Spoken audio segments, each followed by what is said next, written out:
ఓం వసుదేవసుతం దేవం కంసచాణూరమర్దనం దేవకీ పరమానందం కృష్ణం వందే జగద్గురుం. ఓం శ్రీ రాధాకృష్ణాభ్యాం నమ. కృష్ణం వందే జగద్గురుం, అర్జునం వందే జగదేక వీరం.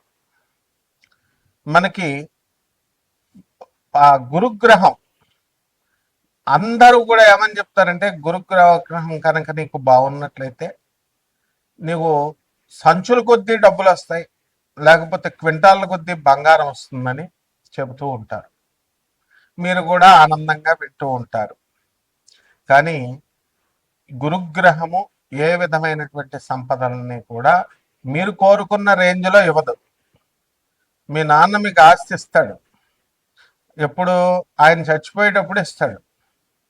ఆయన బ్రతికుండగా చిన్నప్పుడు నీకు ఒక 100 రూపాయలు, మహా అయితే ఒక 500 డైలీ ఖర్చులకు ఇస్తాడు. ఆ విధంగా గురుగ్రహం ఏం చేస్తుందంటే ముందు నీకు బుద్ధి బలాన్ని ఇస్తుంది, అంతే తప్ప ఇట్లా సొల్లు కబుర్లు చెప్పేటటువంటి పండితులు అవనియండి, సొల్లు కబుర్లు చెప్పేటటువంటి జ్యోతిష్కులు అవనియండి, వీళ్ళని ఎట్టి పరిస్థితుల్లో వీళ్ళని రాహు కబళించినప్పుడు, కలిపురుషుడు దూరేసినప్పుడు అవతల వాళ్ళని ప్రలోభ పెట్టడానికి చెప్తూ ఉంటారు. ఇది గురువు యొక్క పని కాదు. వాళ్ళకే ఫస్ట్ గురువు అనుగ్రహం లేదంటూ ఇలా చెప్తున్నటువంటి వాళ్ళు, అటువంటి వాళ్ళ మాటలు వింటే మీకేమొస్తుంది అనుగ్రహం? కాబట్టి మన దేవతల గురువు అయినటువంటి బృహస్పతి ఎప్పుడూ కూడా మీకు చక్కటి ఆలోచన విధానాన్ని, నిజాయితీని, ఆ తర్వాత చక్కగా మీరు రుజుమార్గంలో వెళ్ళేటటువంటి విధానాన్ని ఇస్తారు. ఇప్పుడు మంగిలికి డబ్బులు ఇచ్చారంటూ మంగిలిని బ్యాడ్ పాపులర్ చేశారు. ఆమె తీసుకుందో లేదో తర్వాత సంగతి, ఆమె ప్రమేయం ఉందో లేదో తర్వాత సంగతి. ఆమె పేరు చెప్పి మరి డబల్ మీకు డబ్బులు వస్తాయి, సిమెంట్ ఫ్యాక్టరీ కడుతుంది, పబ్బు పెడుతుంది అన్నప్పుడు మీకు బుద్ధి ఉండాలిగా. నేను సిమెంట్ ఫ్యాక్టరీ అంటే అంత ఈజీయా పెట్టడం? అందువలన భూపతి రాజు వెంకటపతి రాజు డాక్టర్ బివి రాజు గారు పెట్టారు రాశి సిమెంట్, విష్ణు సిమెంట్. విష్ణువర్ధన్ రాజు వాళ్ళ కొడుకు నడుపుతున్నాడు ఇప్పుడు భీమవరంలో. ఆయన ఎంత కష్టాలు పెడితే అది పెట్టారు. నేను దగ్గరుండి ఆయన్ని చూశాను. డాక్టర్ బివి రాజు కాలేజెస్కి మేము వెళ్తూ ఉంటాం. అలాగే మా తాతయ్య గారు డాక్టర్ ముల్లపూడి హరిశ్చంద్ర ప్రసాద్ గారు ఆంధ్ర షుగర్ ఫ్యాక్టరీ పెట్టడం ఎంత కష్టం, అంత ఈజీనా? లైసెన్సులు రావడానికి ఢిల్లీ నుంచి కళ్ళంట నీళ్లు పెట్టుకొని, అరే నా బామ్మది బోళపుల రామే మాట విన్నాను, నేను విని అనవసరంగా ఈ ఇండస్ట్రీ రూట్లోకి దిగానేమో, నా పొలాలు నేను చూసుకోక అని ఆయన ఎంత ఇదయ్యారో మాకు తెలుసు. కాబట్టి మరి మీరంతా దురాశకి ఇస్తారు డబ్బులు. దీన్ని రాహు యొక్క ఎఫెక్ట్ అది. ఒక పనికి మాలిన జ్యోతిష్కుడు సంచుల కొద్దీ డబ్బులు వస్తాయి, సంచులు కట్ల కొద్దీ బంగారం వస్తుందంటే ఎలా నమ్ముతున్నారా మీరు? కష్టపడాలి, బాగా చదవాలి, మీ అమ్మ చెప్పిన మాట వినాలి. మీ నాన్న నేను పడ్డ కష్టాలు నువ్వు పడకూడదురా అని చెప్పేసి పాపం నేను బిజినెస్లో చిన్న చిన్న అబద్ధాలు, చిన్న చిన్న మోసాలు చేసి నేను కుటుంబ పోషణ చేయాల్సిన దుస్థితి. మా నాన్న మాట నేను వినకపోవడం వల్ల నాకు ఈ పరిస్థితి వచ్చింది. నువ్వు ఆ పరిస్థితి తెచ్చుకోక నాయన, చదువుకోరా బాబు అని చెప్తాడు. అంతేగాని నువ్వు వేసుకొచ్చాయి, బ్యాంకులు దోపిడీ చేసుకొచ్చాయి, ఈ దొంగిలించుకొచ్చాయి అని తండ్రి చెప్పడు. కాబట్టి ఇదంతా కూడా ఆ గురువు పక్కన రాహు గాళ్ళు ఇలాంటి వాళ్ళు ఉంటారన్నమాట. వాళ్ళే ఈ కపట జ్యోతిష్కులు, కపట గురువులు అన్నమాట. ఎవరైనా సరే స్వామి వివేకానంద అది ఫాలో అవుతారా? స్వామి వివేకానంద ఎప్పుడైనా ఇలా చెప్పాడా మీకు? రామకృష్ణ పరమహంస, స్వామి వివేకానంద, ప్రభాత్ రంజన్ సర్కార్, ఆ తర్వాత చక్కగా మన ఆదిశంకరాచార్యులు వారు, రామానుజాచార్యులు వారు, రమణ మహర్షులు వారు ఎప్పుడన్నా ఇలా చెప్పారా? మరి ఇప్పుడున్న స్వామీజీలు నా దగ్గరికి వచ్చేయి, పూజ చేసుకో, కోట్లు వచ్చేస్తాయి, గోశాల పెట్టా, నీకు మోక్షం డైరెక్ట్ ఇచ్చేస్తా, ఈ ప్రవచనకారులు ఇలా చెప్పేటటువంటి వాళ్ళు. లేకపోతే గోశాల అంటాడు ఒకడేమో గుళ్ళు కట్టానంటాడు, ఒకడు కాశీలో పెట్టానంటాడు. ఉన్న స్వామి వివేకానంద అనాథ శరణాలయాల్లో, ఈ యొక్క ఆర్ఫనేజెస్ లో, ఓల్డేజ్ హోమ్లకి మీరు ఇవ్వచ్చు కదా. ఉన్న వాటికి ఇవ్వరు వీళ్ళు కొత్తగా పెడతారు వీళ్ళ బ్రాండ్తో, పనికి మాలిన వాళ్ళు. కాబట్టి స్వామి వివేకానంద ఇటువంటి జగద్గురువుల యొక్క ఆశీస్సులను తీసుకొస్తుందన్నమాట ఈ గురుగ్రహం. కాబట్టి మనకి కోటాను కోట్లు కావాలి, దురాశతో వెళ్ళేటటువంటి వాడు ఎప్పుడూ బాగుపడ్డు. రజనీకాంత్ ఏ సినిమాలో చెప్తాడు? నరసింహ, నీది గాంధీ నీ దగ్గరికి రాదు, నీదైంది నిన్ను వదిలి ఎప్పటికీ పోదు, నువ్వు ప్రయత్నించకపోయినా నీ దగ్గరికి వస్తుంది. ఇది సిద్ధాంతం నరసింహ. కాబట్టి చక్కగా ఆ గురుగ్రహం మనకి 19వ తారీఖు ఏప్రిల్ నెలలో స్వక్షేత్రగతుడు అవుతున్నాడు శుక్రగ్రహం. అలాగే మనకి ఈ యొక్క గురుడు కర్కాటక రాశిలోకి 2 జూన్ తర్వాత రాబోతున్నాడు. 31 అక్టోబర్ 2026 వరకు కూడా మనకి ఈ యొక్క కర్కాటక రాశిలో ఉండడం జరుగుతుంది. ఆ తర్వాత సింహరాశిలోకి ప్రవేశం చేస్తాడు 31వ తేదీ అక్టోబర్ నెల 2026 సంవత్సరం నుంచి. అలాగే ఈ యొక్క బుధగ్రహాన్ని మనం చూసుకున్నప్పుడు మనకి బుధగ్రహము 30 ఏప్రిల్ 2026 సంవత్సరం తర్వాత ఈ యొక్క బుధుడు మేషరాశి ప్రవేశం చేస్తాడు. అలాగే ఈ యొక్క కుజగ్రహాన్ని కనుక మనం చూసుకున్నప్పుడు మనకి కుజుడు చక్కగా మే 11వ తేదీ 5వ నెలలో మనకి కుజుడు మేషరాశిలో ప్రవేశిస్తాడు. అంతవరకు మీనరాశిలో 2 ఏప్రిల్ నుంచి ఉన్నాడు 2026 సంవత్సరంలో. ఈ విధమైనటువంటి గ్రహ మార్పుల వలన, ముఖ్యంగా ఈ యొక్క గురుడు శుక్ర గ్రహాల మార్పుల వలన, అలాగే ఈ కుజ బుధ గ్రహాల మార్పుల వలన, ముఖ్యంగా ఈ గురుగ్రహ సంచారం వలన మన 12 రాశుల వారికి కూడా ఏ ఏ రిజల్ట్స్ని ఇస్తుంది ఒక్కొక్క రాశి వారిగా మనం చెప్పుకుందాం. ఇవన్నీ కూడా గోచార రీత్యా మనం చెప్పేటటువంటి ఫలితాలు కోటాను కోట్ల మందికి. మరి విడివిడిగా మీరు తెలుసుకోవాలనుకుంటే మీ వ్యక్తిగత జాతకాలు చూసినప్పుడు మాత్రమే తెలుస్తుంది.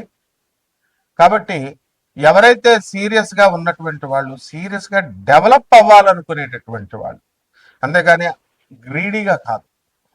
మంగ్లీ దగ్గరికి వెళ్ళి 5 లక్షలు వేసాం 10 లక్షలు అయిపోతాయి, 5 కోట్లు పెట్టాం, కోటి రూపాయలు పెట్టాం, తర్వాత బ్లేమ్ చేసుకుంటే ఒక్క రూపాయి కూడా రాదు వాళ్ళందరికి కూడా. నేను చెప్తున్నాను ఆ నవగ్రహాల సంచారం తెలిసిన వ్యక్తిగా. ఇప్పుడు కేసులు పెట్టారు, ఇవన్నీ చేసుకుంటున్నారు కదా, వాళ్ళు చూడండి ఆ కేసులో ఒక్క బాధితుడికి కూడా ఒక్క రూపాయి కూడా రాదు. విజయ్ మాల్వియా కొన్ని వేల కోట్లు ఎత్తుకుపోయాడు, వచ్చినాయా? సుబ్రహ్మరెడ్డి గారు వే ఆఫ్ జరిగింది, కొన్ని కోట్లు అప్పు అయిపోతే చక్కగా తీసి అవతల పడేశారు. ప్రభుత్వ విధానాలు అలా ఉంటాయి, బ్యాంకు విధానాలు. అదే పేదవాడికి చేస్తే ఇండ్ల మీదకి వస్తారు, పడతారు. సో లీగల్ సెల్స్ ఉంటాయి. 200 దేశాల్లో ఆశ్రమాలు ఉన్నటువంటి ఆనంద మార్గ ఆశ్రమానికి ఇంటర్నేషనల్ కోఆర్డినేటర్ నేను.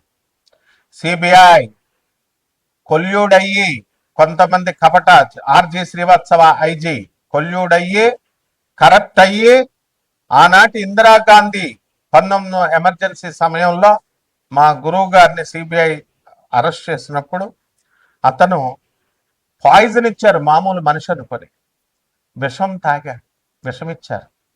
బ్రతికిన తర్వాత బెత్తరపోయాడు.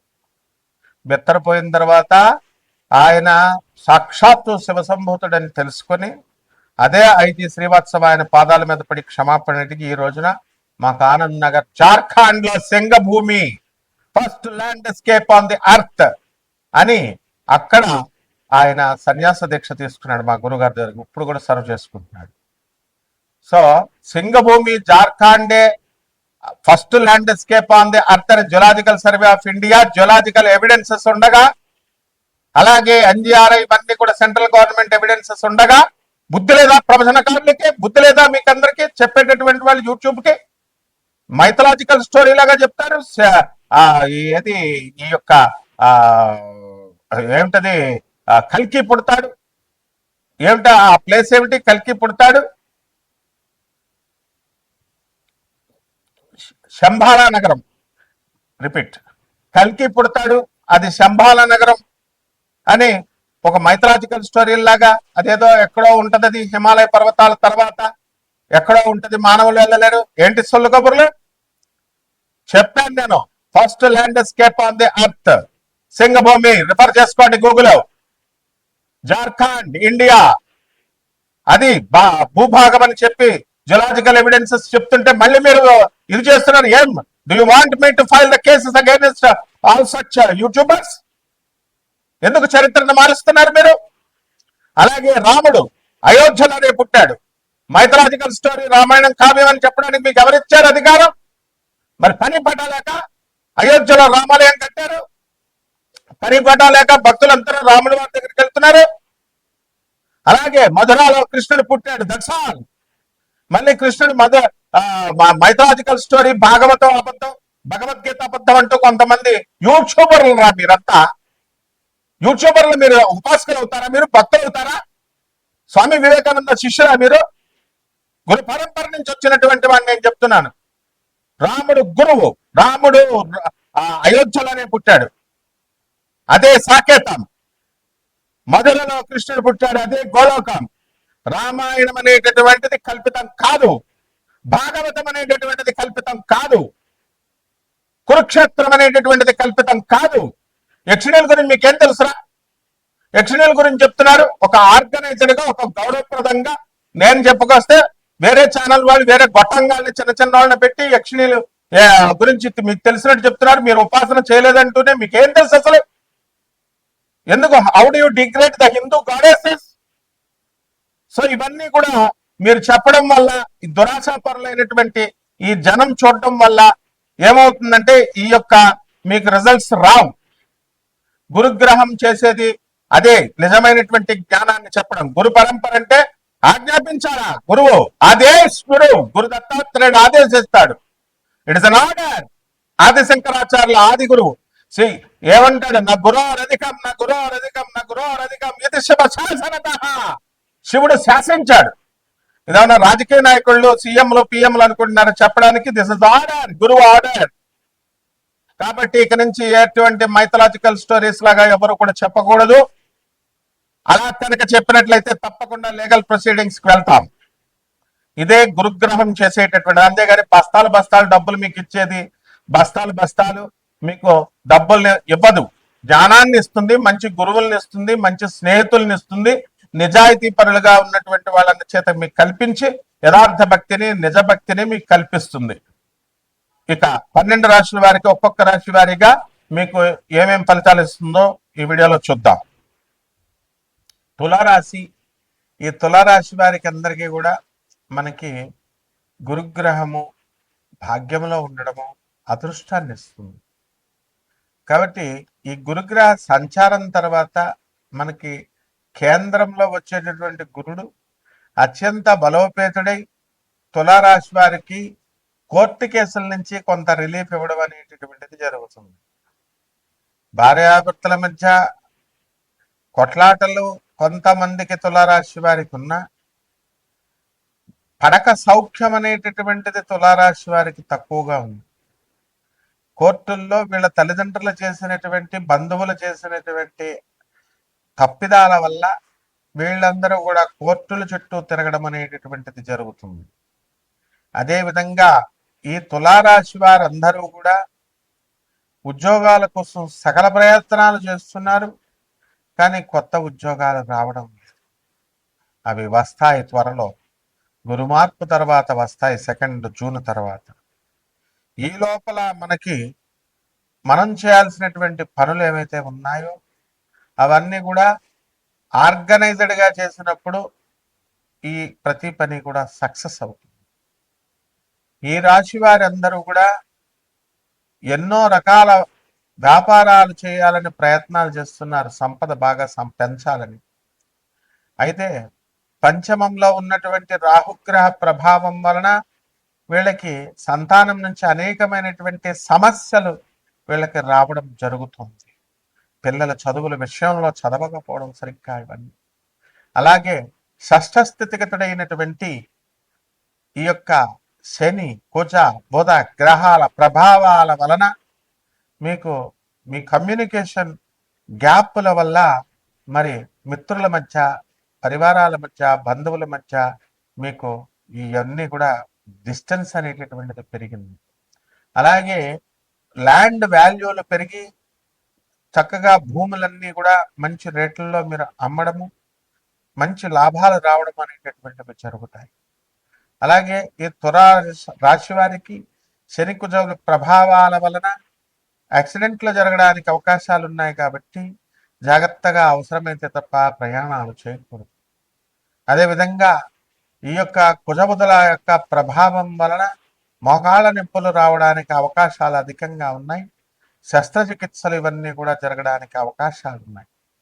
కాబట్టి ఎండాకాలం అసలే ఎండ వేడికి వీళ్ళందరూ కూడా రవి మేషరాశిలో ఉన్నాడు. తలనొప్పులు ఇవన్నీ కూడా రావడానికి అవకాశాలు ఉన్నాయి. మీ భర్త అనారోగ్యంతో బాధపడేటటువంటి వాళ్ళకి ఇప్పుడు కాస్త రిలీఫ్ రావడానికి అవకాశాలు ఉన్నాయి. చాలా మందికి పార్కిన్సన్ వ్యాధితో భర్తలు, అటువంటి సమానమైనటువంటి వ్యాధులతో భర్తల్ని హాస్పిటల్కి తీసుకెళ్తూ పాపం భార్యలు చాలా కష్టపడాల్సినటువంటి పరిస్థితుల్లో ఉన్నటువంటి వాళ్ళు వీళ్ళకి కాస్త భర్తలకు కొంచెం తగ్గడం వల్ల కాస్త రిలీఫ్ అనేటటువంటిది దొరుకుతుంది. అప్రయత్నంగా మీకు సడన్ సర్ప్రైజ్ లాగా మీకు ప్రభుత్వ సంస్థల్లో కానీ లేకపోతే సాఫ్ట్వేర్ కార్పొరేట్ రంగాలలో మీకు ఉద్యోగాలు రావడం మిమ్మల్ని విస్మయానికి గురి చేస్తుంది. కాబట్టి ఈ తులారాశి రైతులందరూ కూడా కాస్త ఇంకా ఇంప్రూవ్ చేసుకోవాల్సినటువంటి అవసరం ఉంది. లాభాలు అంతగా రావు. మరి ఈ యొక్క మిలిటరీ పోలీస్ డిపార్ట్మెంట్స్లో పనిచేస్తున్నటువంటి వాళ్ళందరికీ కూడా ప్రమోషన్స్ రావడానికి అవకాశాలు ఉన్నాయి. ఇక పరిహారాల దగ్గరికి వచ్చేసరికి రాహు జపం చేయండి, రాహు స్తోత్రాలు చదవండి, రాహుకి కిలోంపావు మినుముల్ని ఆవుపేడ రంగు ఉన్నటువంటి వస్త్రాన్ని ఇచ్చి పేద బ్రాహ్మణులకి శనివారం నాడు ఉదయం 8 గంటలకి దానం చేసుకోండి. దుర్గాదేవి యొక్క ఆరాధన, దుర్గాదేవి యొక్క మంత్ర జపము, ఆమె యొక్క కుంకుమార్చన చేయడం ద్వారా బ్రహ్మాండంగా ఉంటుంది. శుభమస్తు.